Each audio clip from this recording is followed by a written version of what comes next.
may saya ng bawat damdamin. Ang tibok ng puso sa dibdib, para bang hulog na ng langit. Tinig Pasko'y lagana, mayroong sigla ang lahat. Wala ang kalungkutan, lubos ang kasayahan.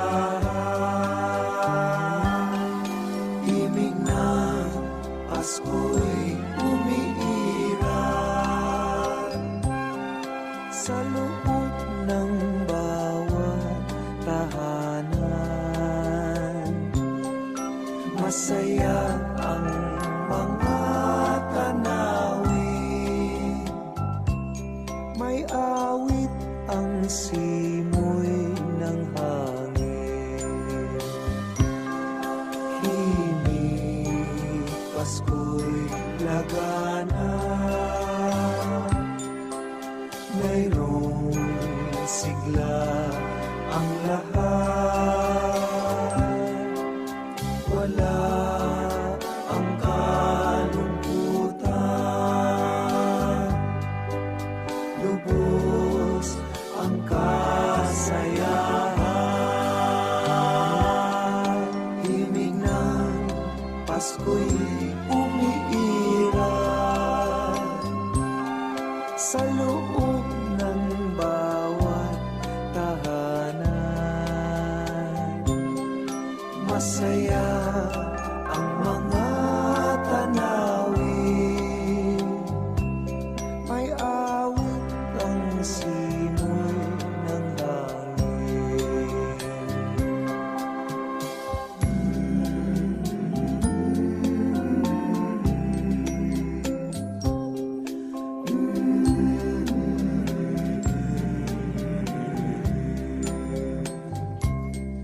Ang tibok ng puso sa dibdib,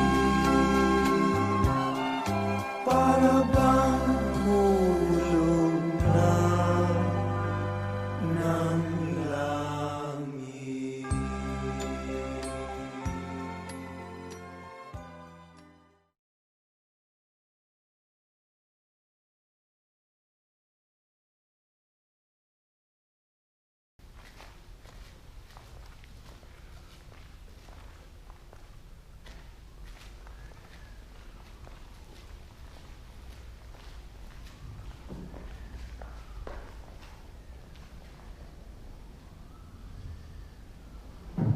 Napakahalaga ng ating selebrasyon sa linggong ito, ang kapistahan ng banal na mag-anak, sapagkat sa ating sariling pamilya, dito nabubuo ang isang tunay na diwa ng pagmamahalan, respeto at pagmamahal.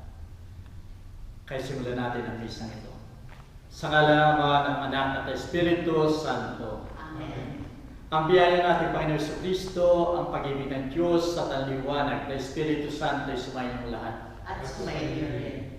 Minamahal ko mga kapatid sa pananampalataya, kung tayo man ay nagkulang sa ating mga responsibilidad tungkulin sa ating pamilya, lalo-lalo na ang pagmamahal at respeto sa bawat isa, humingi tayo ng kapatawaran sa ating Panginoon. Ako'y nagkukumpisal sa Diyos na makapangyarihan at sa inyong mga kapatid, sapagkat luba ako nagkasala sa isip, sa wika at sa gawa, at sa aking pagkukulang, dahil sa aking sala, sa aking pinakamalaking sala. Kaya sinasamo ko kay Santa Maria ang Laging Birhen, sa lahat ng mga anghel at mga santo, at sa inyong mga kapatid, na ako'y padalanan sa ating Panginoong Diyos.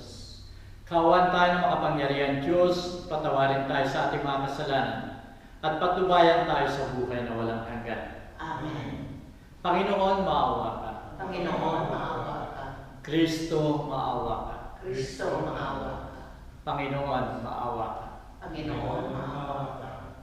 Luwalhati sa Diyos sa kaitaasan at sa lupa'y kapayapaan sa mga taong may mabuting kalooban.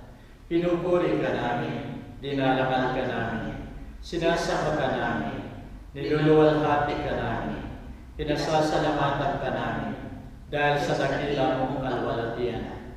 Panginoong Diyos, Hari ng langit, Diyos sa mga makapangyarihan sa lahat, Panginoong Kristo, bugtong na anak, Panginoong Diyos, Kordero ng Diyos, Anak ng Ama, Ikaw na nag-aalis ng mga kasalanan ng sanlibutan, maawa ka sa amin.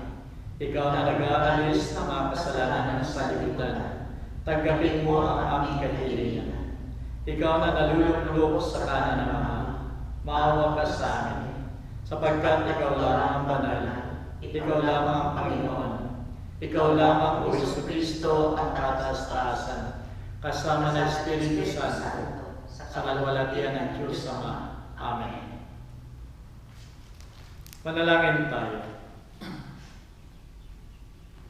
Ama namin makapangyarihan, pinagkalooban mo kami ng ulirang buwanan ng angkan na sina Jesus, Maria at Jose, ang mag-anak na banal.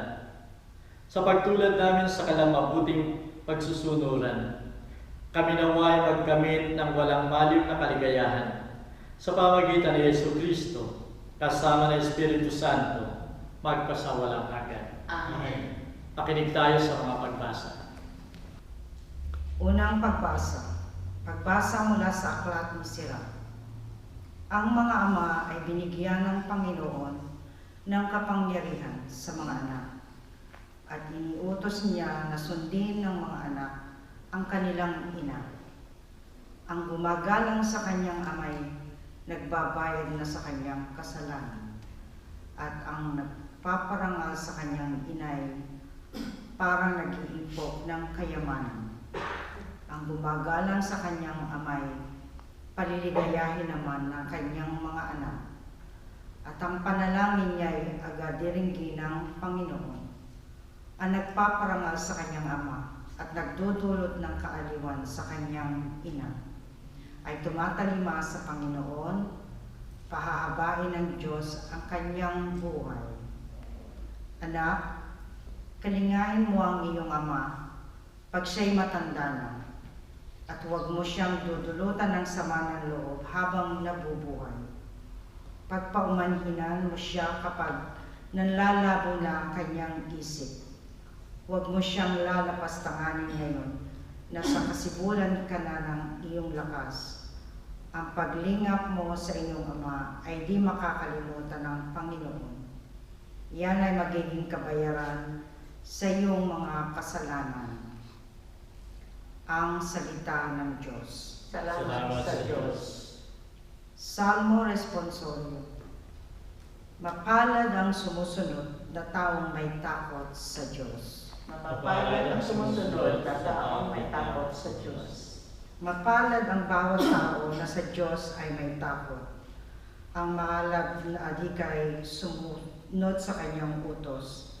Hindi siya magkukulang sa anumang kailangan. Ang buhay ay maligaya, uunlad ang kanyang buhay. Mapapalad ang sumusunod na taong may takot sa Diyos. Sa tahanan, ang asawa ay parang ubas na mabunga. Bagong tanim na olibo sa may dulang ang anak niya. Tugon, Mapapalad ang sumusunod na taong may takot sa Diyos. ang sinuman kung ang Diyos buong pusong susundin, buhay niya'y uunlad at laging pagpapalain. Mula sa Sion, pagpapala nawa ng Diyos ay tanggapin, at makita habang buhay, pag-unlad ng Jerusalem. Tugon, Mapapalad ang sumusunod na taong may takot sa Diyos. Pagbasa mula sa sulat ni Apostol San Pablo sa mga taga-Colosas. Mga kapatid, kayo'y hinirang ng Diyos, itinalaga para sa Kanya at minahal Niya. Kaya dapat kayong maging mahabagin, maganda ang kalooban, magpakumbaba, mabait at matiisip. Magpamamanhinan kayo at magpatawaran kung may hinanakit kayo sa isa't isa. Pinatawad kayo ng Panginoon, kaya magpatawad din kayo. At higit sa lahat, mag-ibigan kayo pagkat ito ang buklod ng ganap na pagkakaisa. At paghariin ninyo sa inyong puso ang kapayapaang kaloob ni Kristo, sapagkat ito ang dahilan kaya kayo tinawag upang maging bahagi ng isang katawan. Magpasalamat kayo lagi. Ang mga salita ni Kristo ay itanim ninyo mabuti sa inyong isip. Magpaalalahanan kayo at magturuan ng buong kaalaman. Umawit kayo ng mga salmo, mga himno, at mga awiting espiritual na may pagpapasalamat sa Diyos. At anuman ang gagawin ninyo, maging sa salita o sa gawa, gawin ninyong lahat sa pangalan ng Panginoong Hesus. At sa pamamagitan niya ay magpasalamat kayo sa Diyos Ama. Mga babae, pasakop kayo sa inyong asawa sapagkat yan ang kalooban ng Panginoon. Mga lalaki, ibigin ninyo ang inyong asawa, huwag silang pagmamalupitan. Mga anak, sundin ninyong lagi ang inyong mga magulang, sapagkat ikinalulugod yan ng Panginoon. Mga ama, huwag ninyong kagagalitan ng labis ang inyong mga anak, baka manghina ang kanilang loob. Ang salita ng Diyos. Salamat sa Diyos.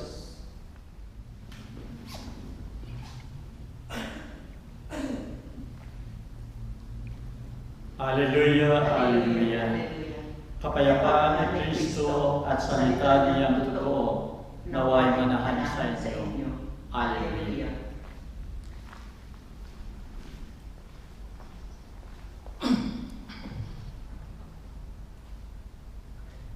Sumainyo ang Panginoon. At sumainyo rin. Ang pagbasa ng mabuting balita ayon kay San Lucas. Luwalhati sa iyo, Panginoon. Nang dumating ang araw ng paglilinis sa kanila, ayon sa kautusan ni Moises, dinala si Jesus ng kanyang mga magulang sa Jerusalem upang iharap sa Panginoon, sapagkat ayon sa kasulatan, ang bawat panganay na lalaki ay nakatalaga sa Panginoon.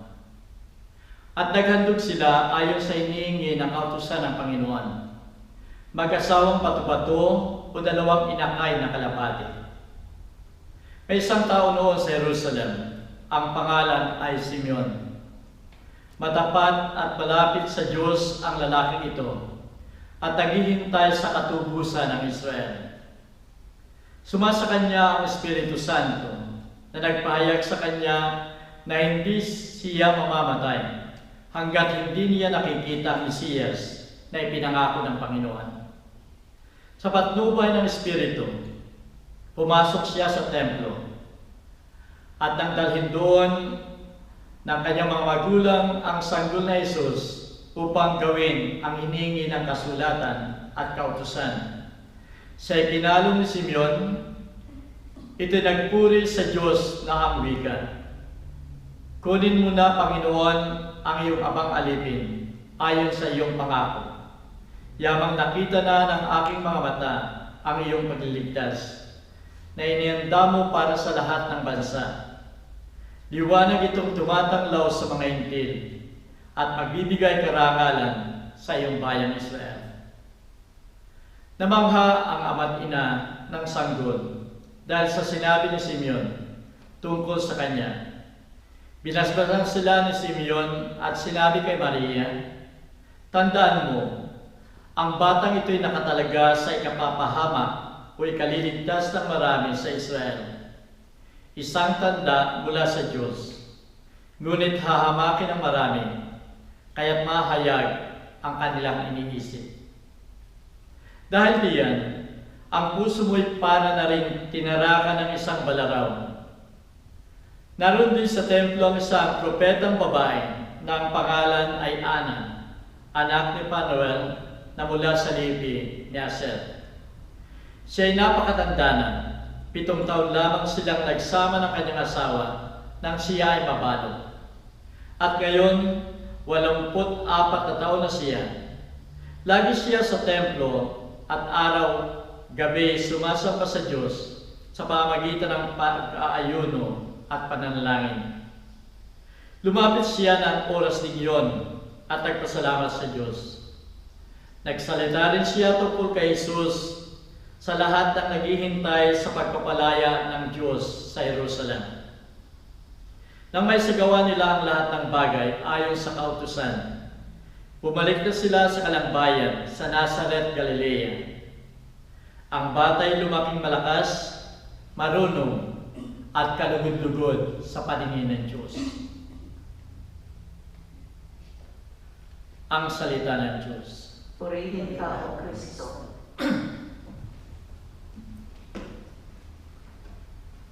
Minamahal ko mga kapatid sa pananampalataya, ang COVID-19 ay isang virus na sumisira sa lahat ng plano natin sa ating buhay sa pangkasalukuyan. Simula sa kalusugan, sa ating pakikiisa sa ating kapwa, sa ating pagta-travel, sa ating hanap buhay, ang lahat ay nasisira. Kahit ekonomiya ng buong mundo ay nasisira dahil sa virus na ito. At ang nais natin kasagutan?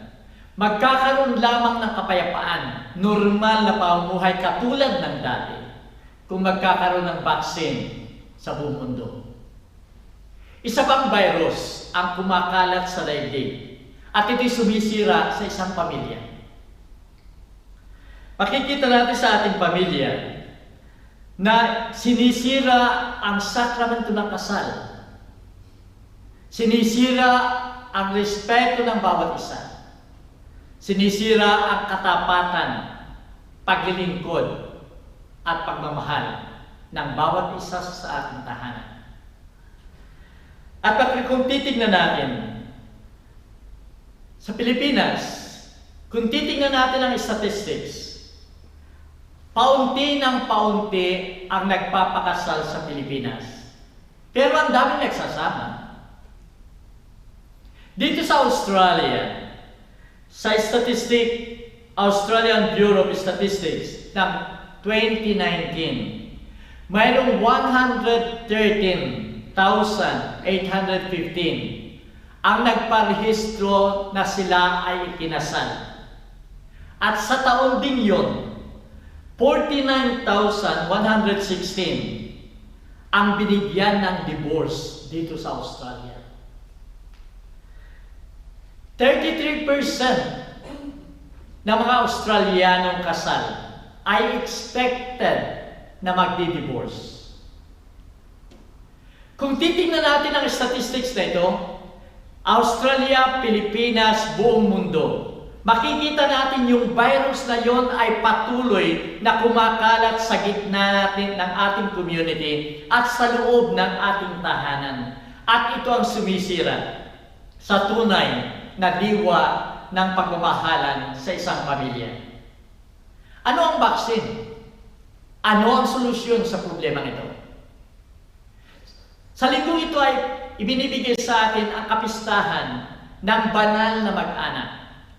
Banal na mag-anak upang tignan natin ang kanilang halimbawa, tularan natin, maging inspirasyon natin para ang virus na ito na sumisira sa isang pamilya ay mabigyan natin ng solusyon. Huwag natin sabihin na sila naman ay mapapalad kaya nagawa nilang maging ideal at perfect na family. Totoong walang ideal, walang perfect na family at hindi natin kayang abutin yon. Pero kung sila ay pinagpala ng Diyos, tayo ring lahat ay pinagpala ng Diyos dahil tayo mga binyagan. At dahil pinagpala, tayo ay inaanyayahan, hinuhubog sa kabanalan, upang sa gayon matularan natin ang halimbawa ng banal na mag-anak. Ang banal na mag-anak ay nakaranas katulad natin. Nakaranas ng mga pagsubok at hirap sa buhay. Nakita natin sa Paskong yan nang tayo ay nagsiselebrate ng Pasko. Nakita natin kung paano ang ating Panginoong Hesus ay ipinanganak sa sabsaban. Karoon sila ng hirap ng pamumuhay. Nakaroon ng pagsubok sapagkat pinilit lang humanap ng matitirahan, subalit wala. Yung hirap sa buhay na yon ay naroon pa sa simula nang ipinanganak ang ating Panginoon sa sabsaban, kasama ng mga hayop. Hindi malinis ang kapaligiran. Mabaho ang kapaligiran. Kahirapan ang kapaligiran. Kaya naranasan nila ang nararanasan natin na inireklamo natin sa ating buhay na pagsubok. Naranasan din nila na sila'y magkahiwalay ng kanyang pamilya dahil umalis sila sa kanilang sariling tahanan, sa kanilang sariling lugar. Dahil sila'y tumatakas sa isang hari na gustong papatay kay Jesus. Ito ang reklamo ng karamihan, na sila ay wala sa kanyang tahanan. Mga tao na nagtatrabaho sa iba't ibang bansa. Mga tao na sila ay nag-aaral sa ibang bansa. At dahil dito, nagkakawatak-watak, nagkakahiwa-hiwalay ang pamilya. Subalit ito'y naranasan din ng mag-anak na ito.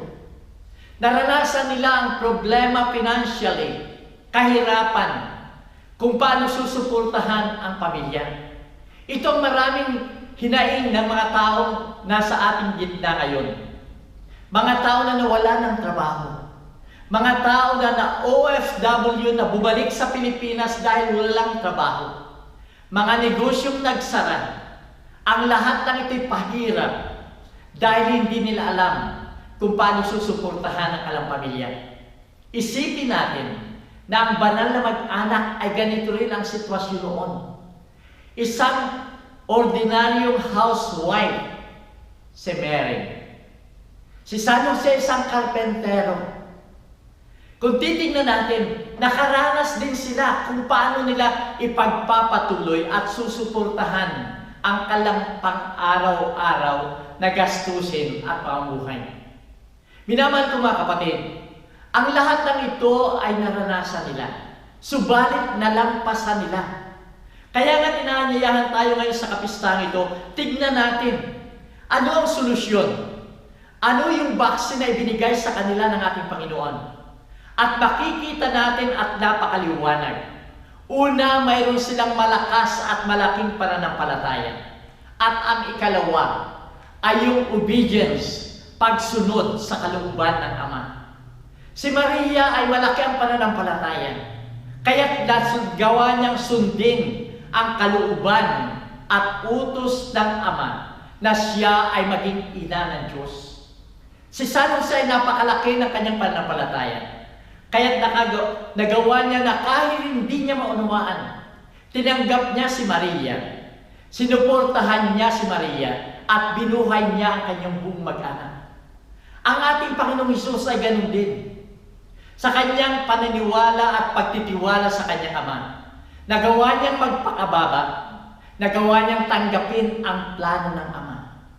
Kaya nga't minamahal ko mga kapatid, ang tunay na solusyon ay yung pananampalataya at pagsunod sa kalooban ng ating Panginoon. At napakaganda ng mga pagbasa ngayon. Sa unang pagbasa sa Aklat ni Sirach, ay makikita natin, sa ating pamilya ay dapat naroon ang obedience, pagsunod, pagsusunuran, yung respeto sa bawat isang membro ng isang tahanan. At sa ikalawang pagbasa sa sulat sa mga Colossians, makikita natin na ibinibigay doon ang bawat responsibility ng bawat membro ng tahanan. At dapat lamang sa bawat isa, alisin yung pride na yan, alisin yung pagkamakasarili na siyang tunay na sumisira sa pagmamahalan sa buong pamilya. Minamahal ko mga kapatid, sana ang kapistahan ito maging inspirasyon ng bawat isang tahanan upang tayo ay umunlad at gumaling sa pagsama. Tularan natin ang halimbawa ng mag-anak sa banal na ebanghelyo ngayon, na sama-sama silang nanalangin sa templo at sumamba sa Diyos. At sinunod nila dahil tayo ay inaanyayahan ng ating Panginoon. Sundin natin ang kasabihan, the family that prays together stay together. Ito ang vaccine sa virus na sumisira sa isang tahanan.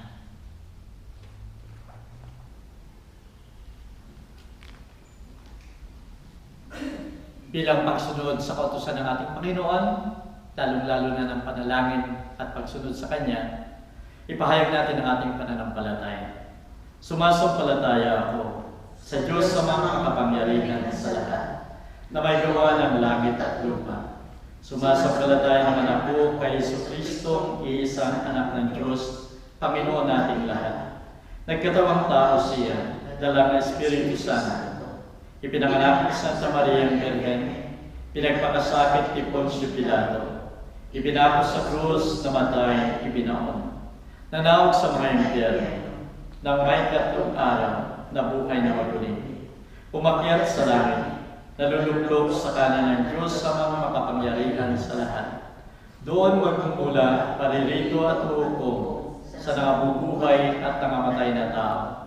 Sumasampalataya naman ako sa Diyos Espiritu Santo, sa Santa Iglesia Katolika, sa kasamahan ng mga santo, sa ikawawala ng mga kasalanan, mabubuhay na maguli ang nangamatay na tao, at may buhay na walang hanggan. Amen. Panalangin ng bayan. Manalangin tayo sa banal na mag-anak, na matulungan tayong makilala ang ating tungkulin sa simbahan at sa bayan. Buong pananalig nating sagutin ang bawat panalangin. Panginoon, basbasan mo ang bawat pamilya. Panginoon, basbasan mo ang bawat pamilya. Madagdagan nawa ang mga matatag na mag-anak na maaaring maging halimbawa ng pagkakaisa, katapatan at pagmamahalan, lalo na ngayong pandemya kung saan ang mga mag-anak ay dumadaan sa paghamon. Manalangin tayo. Panginoon, basbasan mo ang bawat pamilya. Manatili nawang tapat ang mga mag-asawa sa bawat isa at sa kanilang pangako sa kasal. Sa mga pagsubok, makita nawa nila ang isa't isa bilang kakampi sa halip na kaaway. Manalangin tayo. Panginoon, basbasan mo ang bawat pamilya. Igalang nawa ng mga anak ang kanilang ama at ina. Huwag nawa nilang pabayaan ang mga magulang, lalo na sa kanilang pagtanda. Manalangin tayo. Panginoon, basbasan mo ang bawat pamilya. Mahalin nawa ng mga magulang ang anak na kaloob sa kanila ng Diyos. Tulungan nawa silang palakihin ang mga anak na may pag-ibig at takot sa Diyos, at gabayan silang itaguyod ang mga talinong kaloob sa kanila. Manalangin tayo. Panginoon, basbasan mo ang bawat pamilya. Sikapin nawa ng bawat miyembro ng pamilya na magpatawad sa mga kapamilyang nakapagpasakit sa kanilang kalooban. Maglaho nawa ang puot sa kanilang puso at maghari ang magandang pagsasamahan. Manalangin tayo. Panginoon, basbasan mo ang bawat pamilya. Ipanalangin din natin ang lahat ng mga mag-anak na hindi magkakasama dahil sa iba't ibang dahilan, na sana sa kabila ng alang pagkakalayo ay naroon pa rin ang concern, ang pagmamahal sa bawat isa. Manalangin tayo sa Panginoon. Panginoon, basbasan mo ang bawat pamilya. Ipanalangin din natin ang ating pansariling intensyon.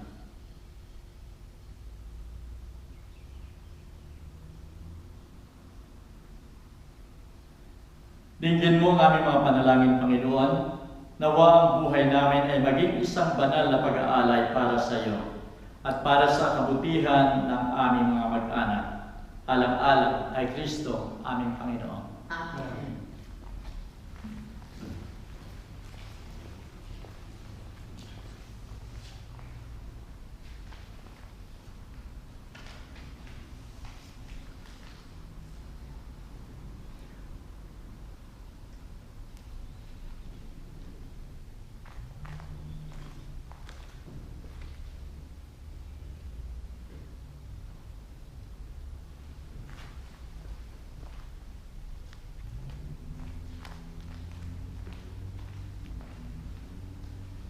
Purihin ka, Panginoon Diyos, na lahat ng kinapal sapagkat sa kabutihan ay tinanggap namin ang tinapay na iniaalay sa iyo, na galing sa lupa at pinagpaguran ng tao, upang maging tinapay na magdudulot sa amin ng buhay na walang hanggan. Purihin at ipagdangal ang Diyos magpakailanman.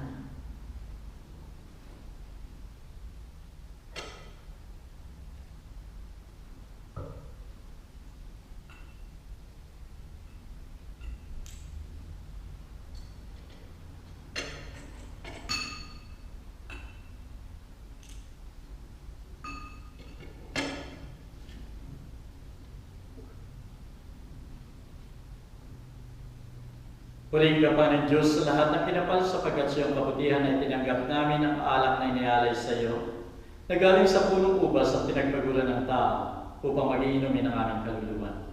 Purihin at ipagdangal ang Diyos magpakailanman.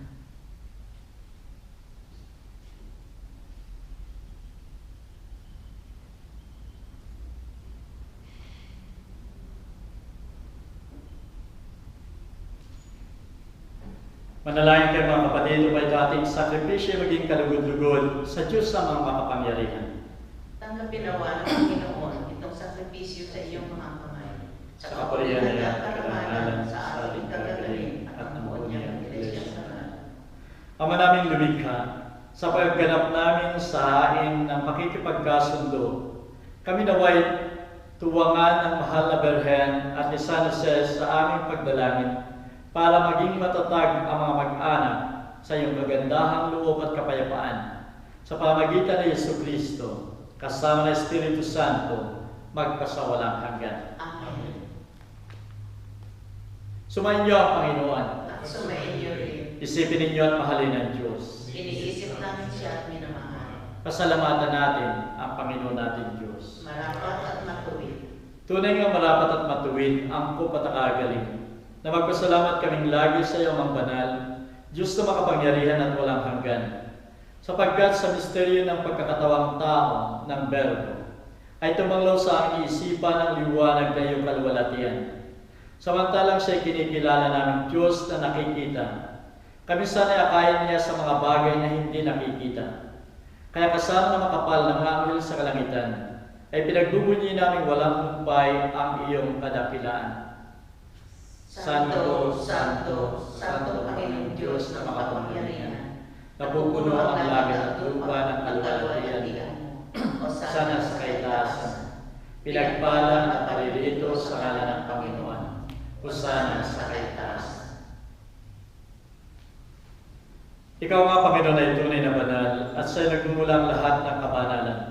Basbasan mo sana mga kaloob na ito sa pamagitan ng iyong Espiritu, upang sa aming kapamanuto ay maging katawan at dugo ni Yesu Kristo, aming Panginoon.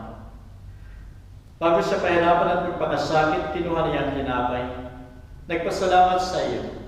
Hinati yun at ibinigay sa kanyang mga alagad na ang wika. Tanggapin ninyong lahat ito at kanin.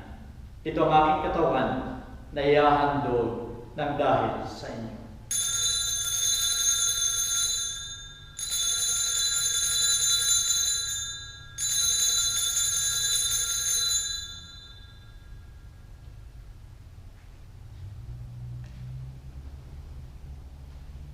Gayun din naman pagkatapos ng hapunan, kinuha niya ang kalis. Muling nagpasalamat sa iyo at ibinigay yon sa kanyang mga alagad na ang wika. Tanggapin ninyong lahat ito at inumin. Ito ang kalis ng aking dugo. Dugo ng bago at walang hanggang tipan, na sa inyo sa lahat ay bubuhos sa kapagpapatawad ng mga kasalanan. Gawin ninyo ito bilang pag-alaala sa akin.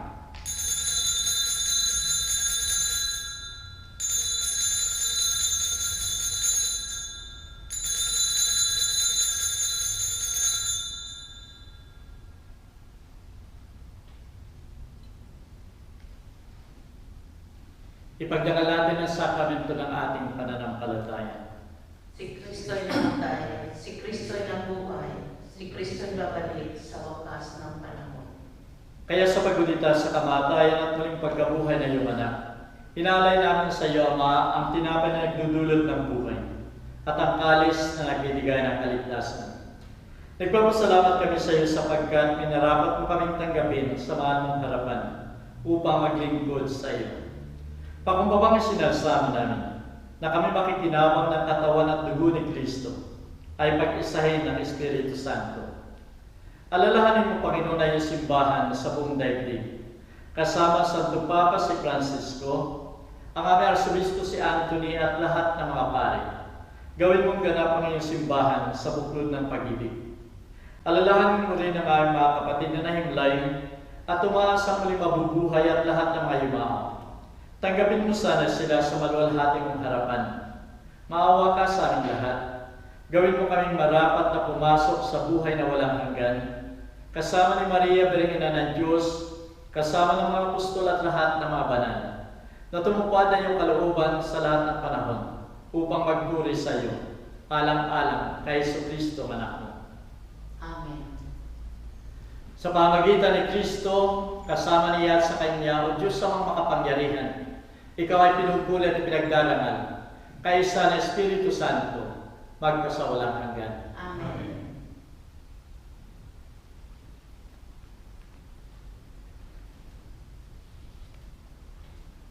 Bilang tanda na tayong lahat ay isang pamilya ng Diyos, dasalin natin ang Ama namin. Ama namin, sumasalangit ka, sambahin ang ngalan mo, mapasa amin ang kaharian mo, sundin ang loob mo dito sa lupa para ng sa langit. Bigyan mo kami ngayon ng aming kakanin sa araw-araw, at patawarin mo kami sa aming mga sala, para ng pagkapatawad namin sa nagkakasala sa amin, at huwag mo kami ipaitulot sa tukso, at iadya mo kami sa lahat ng masama. Hiniling namin ng Panginoon na iligtas mo kami sa lahat ng masama. Pagkalooban mo kami ng kapayapaan sa aming kapanahunan, upang sa tulong na iyong awa ay lagi kayong maligtas sa kasalanan at malayo sa lahat ng ligalig. Samantalang hinihintay namin ang masayang pagbabalik ni Jesucristo, aming manunubos. Sapagkat sa iyo nagmumula ang kaharian, ang kapangyarihan at kaluwalhatian, magpasawalang hanggan. O Panginoon Jesucristo, sinabi mo sa iyong mga apostol, kapayapaan ang iniiwan ko sa inyo. Ipinagkakaloob ko sa inyo ang aking kapayapaan. Huwag misalang-alang ang aming mga pagkakasala, kundi ang pananampalataya na iyong simbahan. Pagkalooban mo siya ng kapayapaan at pagkakaisa, ayon sa kasisiyan na iyong kalooban, nabubuhay ka tagahari, magpasawalang hanggan. Amen. Ang kapayapaan ng Panginoon ay laging sumainyo. At sumainyo rin. Magbigay tayo ng kapayapaan sa bawat isa.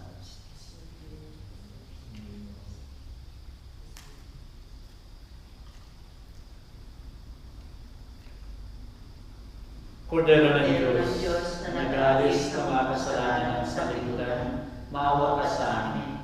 Kordero ng Diyos, na nag-aalis ng mga kasalanan sa libutan, maawa ka sa amin. Kordero ng Diyos, na nag-aalis ng mga kasalanan sa libutan, ipagkaloob mo sa amin ang kapayapaan.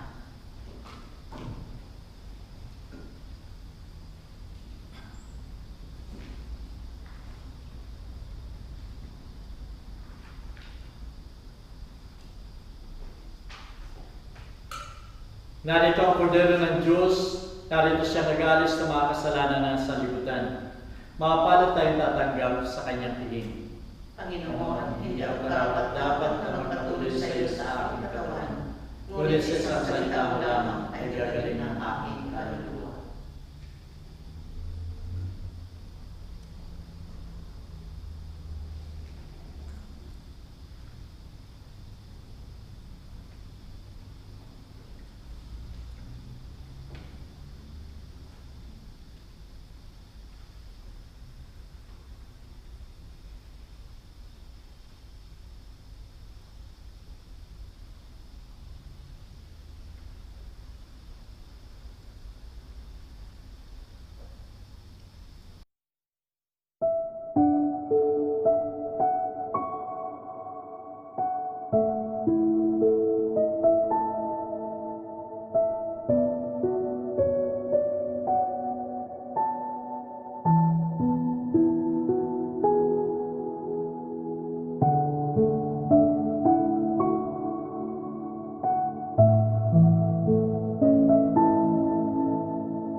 Simoy ng hangin sa atin nagsasabi, ang himig ng Pasko'y narito na.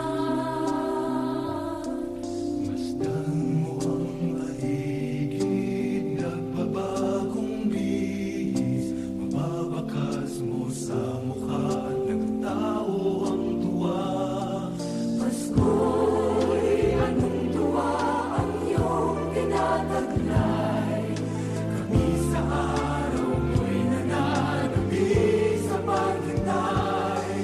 Pasko'y namumukod tanging araw, Na ang puso'y mapagpatawad at mapagbigay.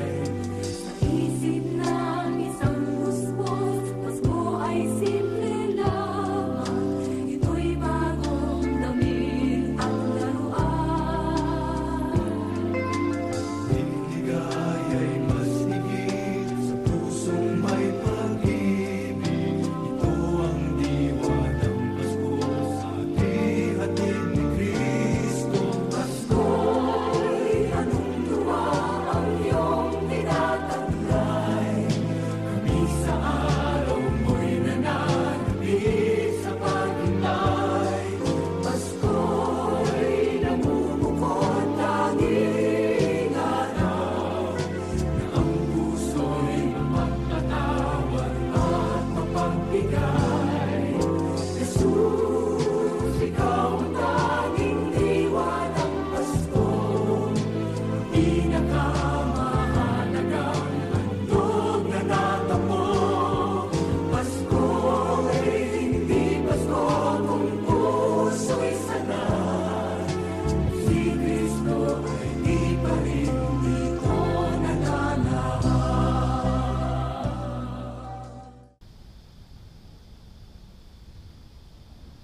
Manalangin tayo. Ama namin mapagmahal, kami iyong pinapakinabang sa piging na banal, ay gawin mong makapamuhay gaya ng banal na mag-anak. Matapos naming pangatawanan ang aming mga pananagutan sa lupang ibabaw, kami naway makasalo sa kanilang kasiyahan sa kalangitan, sa pamagitan ng Jesucristo, kasama ng Espiritu Santo, pagkasawalang hanggan. Amen. Ako'y nagpapasalamat sa inyong lahat sa pagdalo ninyong muli sa misa at sana alalahanin natin na tayong lahat ay may pananagutan sa ating pamilya.